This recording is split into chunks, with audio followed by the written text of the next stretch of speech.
Right. Breaking news చూస్తున్నాం. గిరిజన బాలుర గురుకులంలో విద్యార్థుల మధ్య ఘర్షణ చోటు చేసుకుంది. ఒక విద్యార్థి ఆరోగ్య పరిస్థితి విషమంగా ఉందని తెలుస్తోంది. ఈ ఘటన వరంగల్ జిల్లా నర్సంపేట పట్టణంలో చోటు చేసుకుంది. నర్సంపేట గిరిజన బాలుర గురుకులంలో 9వ తరగతి విద్యార్థులను ఇంటర్ మొదటి సంవత్సరం విద్యార్థులు చితకబాదారు. ఈ వివాదంలో 9వ తరగతి చదువుతున్న దీపక్ అనే విద్యార్థి అపస్మారంలోకి వెళ్లిపోయాడు. అపస్మారక స్థితిలో వెళ్లిన అతను మరి ఆందోళనకరంగా ఉందని కూడా తెలుస్తుంది. మరో ఇద్దరు విద్యార్థులు తీవ్రంగా గాయపడ్డారు. ఇదే ఘటనలో బాధితులను హుటాహుటిన వెంటనే స్థానిక ఆసుపత్రికి తరలించడం జరిగింది. అయితే ఈ ఘర్షణ సమయంలో మరి వార్డెన్, అధ్యాపకులు ఎవరు అందుబాటులో లేరని తెలుస్తోంది.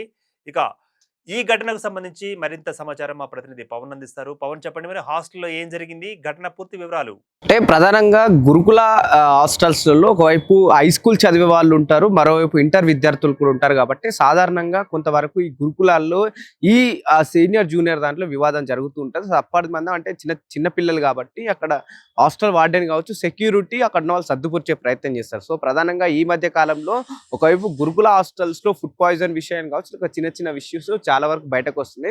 సో ఇదే నేపథ్యంలో కొంతవరకు సర్కార్ సంబంధించిన రెసిడెన్షియల్స్ కాబట్టి దానికి సంబంధించిన కాస్త అక్కడున్న అధికారులు సివియర్ గానే ఏ విధంగా అయితే ప్రైవేట్ స్కూల్ కావచ్చు, ప్రైవేట్ హాస్టల్స్ నడుస్తున్నాయో ఆ విధంగా ఇక్కడ రెసిడెన్షియల్స్ మనం తెలంగాణలో నడిపించాలనే విధంగా కూడా సర్కార్ చాలా వరకు సీరియస్ గానే ఉంది. కానీ ఇంతవరకు ఉన్నా సరే అక్కడక్కడ చిన్నపిల్లల మైండ్ సెట్ కాబట్టి అక్కడ 9th క్లాస్ 10th క్లాస్ దాని తర్వాత సీనియర్ ఇంటర్ కాలేజ్ కాబట్టి వాళ్ళు ఇటు సీనియర్ జూనియర్ అనే విభేదం ఖచ్చితంగా అక్కడ వస్తుంది. సో ఆ నేపథ్యంలోనే 9వ తరగతి ఆ బాలుని ఇంటర్ విద్యార్థులు ఏదైతే కాస్త ఘర్షణ వాతావరణం ఏర్పడింది. దాంట్లో భాగంగా ఇటు అయితే ఒకవైపు స్కూల్ కి సంబంధించిన 9th క్లాస్ పిల్లలు, అటు మరోవైపు ఇంటర్ సంబంధించిన ఇంటర్ విద్యార్థులు పూర్తి స్థాయి ఒక్కసారి అటు కాస్త గొడవ పడడం నేపథ్యంలో ఒక్కసారిగా 9th క్లాస్ బాలుడు స్పృహ తప్పి పడిపోవడం జరిగింది. ఇది ఎక్కడంటే వరంగల్ జిల్లా అటు నరసంపేట మండలం సంబంధించిన గిరిజన గురుకుల దాంట్లో.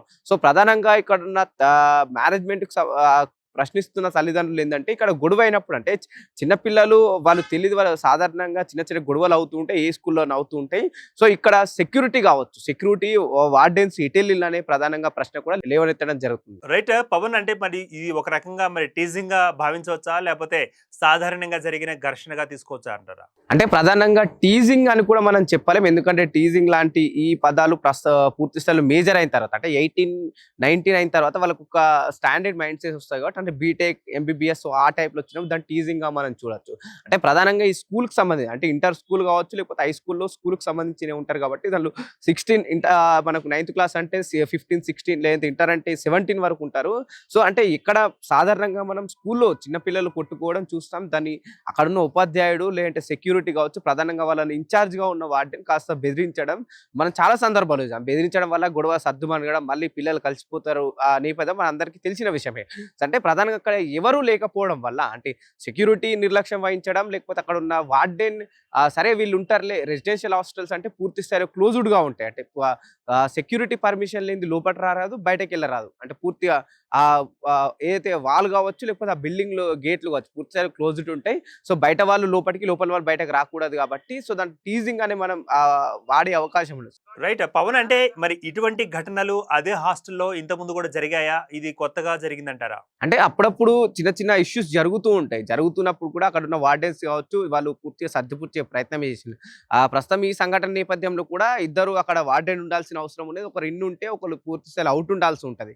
మరోవైపు సెక్యూరిటీ కూడా లేనందువల్ల ఈ సంఘటన ఎవరు ఆపలేకపోయిండ్రు. దాంట్లో అక్కడ ఆ పిల్లల మధ్య గొడవ ఎక్కువ అవడం, దాంట్లో ఈ బాలుడు కాస్త దెబ్బలు ఎక్కువ తాకడం, ఆ స్పృహ పడిపోవడం. సో వాళ్ళు కూడా పడిపోయిందని చెప్పేసి అదే విద్యార్థులు మళ్ళీ హాస్పిటల్లో జాయిన్ చేయడం జరిగింది. సో అంటే పూర్తి స్థాయిలో అక్కడ వార్డెన్లు లేరు అనే ఒక క్వశ్చన్ మార్క్ అయితే ఫైనల్ గా వాళ్ళు ఎత్తు చూపుతున్న విధానం. Right, thanks for reporting Pavan. Thank you very much. మరి మొత్తానికి అప్డేట్స్ చూసేందుకు చూస్తూనే ఉండండి ఆంధ్రప్రభ. Keep watching.